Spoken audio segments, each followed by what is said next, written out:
You're actually not a perfectionist. You're just in your Elle Woods era. You know Elle from Legally Blonde? Me? Yeah. Okay. Hi, I'm Elle Woods, and this is Bruiser Woods, and we're both Gemini vegetarians. You and Elle have a lot in common. Although she is one of a kind, her struggle to prove herself at Harvard is super relatable. Just like Elle, you might feel the need to be better, more accomplished, more serious. But there's a thin line between striving for greatness and getting stuck in the perfectionism trap. You fall into the perfectionist ego trap when you feel everything in your life should be flawless. And I mean everything. Your work, your appearance, your relationships, strangers on the street. In this trap, you start to operate as if your worth hinges on meeting unrealistically high standards. So let's talk about it. So Elle believes everything in her life is playing out perfectly. Her college boyfriend Warner is going to propose. She's got the perfect dress. Everything's falling into place. And then boom, he breaks up with her because she's not the right kind of woman for his family's image. And this wounds Elle's ego deeply. So you're breaking up with me because you're afraid your family won't like me? Everybody likes me. Her sense of self-worth is shattered, and her ego does what egos do when they're threatened. They try to prove themselves. Elle convinces herself that if she can become the perfect, serious woman, she'll win him back. This realization causes Elle's ego to kick into overdrive because now she believes that to be worthy of Warner's love, she has to mold herself into something she's not, a serious law student. And then she'll finally be perfect enough for him. This means that Elle's decision is ego-driven because it's not about her desires, it's about trying to protect her ego and prove her worth. She's chasing an idea of perfection that wasn't even hers to begin with. This is the type of girl that Warner wants to marry. This is what I need to become to be serious. What? Practically deformed? No. Now, let's have some truth time. This is a safe space. How many times have you tried to mold yourself into what you think other people want? Don't lie. Maybe you obsess over every minuscule detail of your appearance until you're at the point you're losing sleep at night. Or you say yes to every invite because you're afraid of not projecting the perfect image. Or you overthink your art ideas and creativity because you're afraid they won't meet someone else's standards or even your own standards. This is what the perfectionism ego trap looks like. It tells you that you have to change yourself to prove yourself and be worthy of love, success, or respect. And all of this stems from the fear of not being enough. And although the ego's ultimate goal is to protect, the overactivity can cause you more harm than good. Speaking of perfectionism, I had to come back. I'm not at the point where I can do this in front of people yet. I was okay with like one person, but then it was like 2 or 3 people, and I was like, oh, no, honey.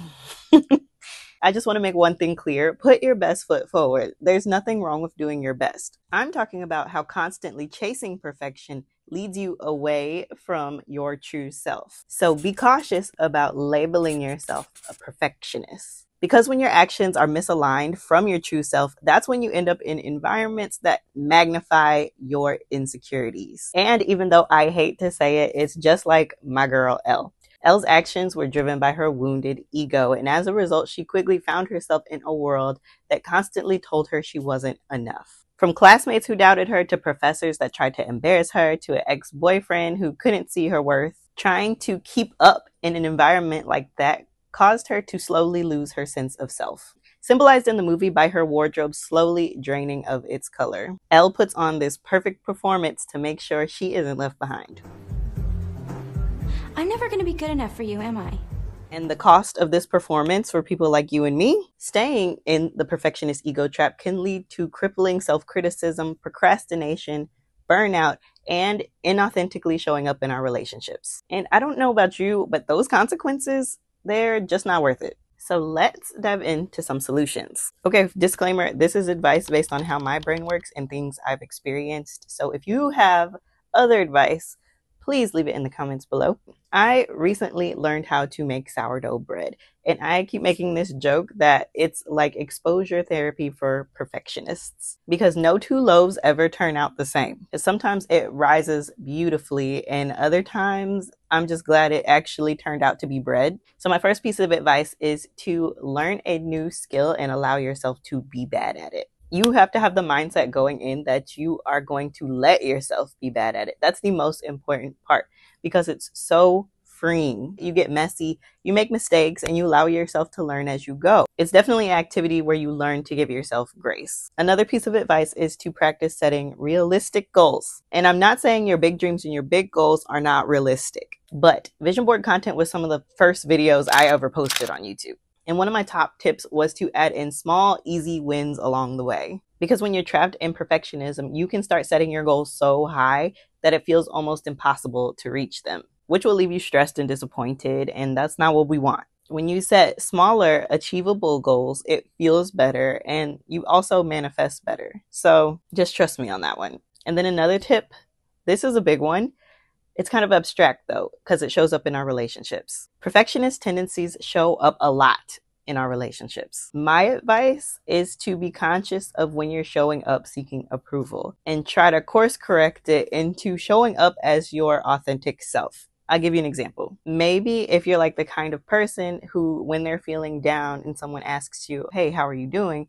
You're like, I'm fine. Knowing you feel like crap, but you don't want to burden anyone else. Next time, try opening up, share with them. Just focus on being real, just like Elle Woods does. Elle tried so hard to be the perfect law student, or at least the idea of what that was in everyone else's eyes. But the moment she finally realizes she doesn't need to is so powerful because that's when she evolves. Excuse you, you're in my way. She's a law student. She can't defend you. Massachusetts Supreme Judicial Court ruling 3.03. See? She sees that she is capable and deserving of success and respect, even if she isn't being serious. Elle's transformation happens when she embraces her strengths and acts like she's enough, exactly as she is. That's how she breaks free from the perfectionism trap, and that's how you can too. All right, if you're still watching this, that means we are officially locked in. And I'm going to share a little secret with you. If you're still here, leave a blue heart in the comments.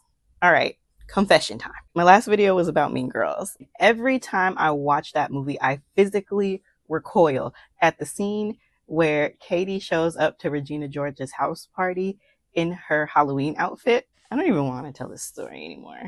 No.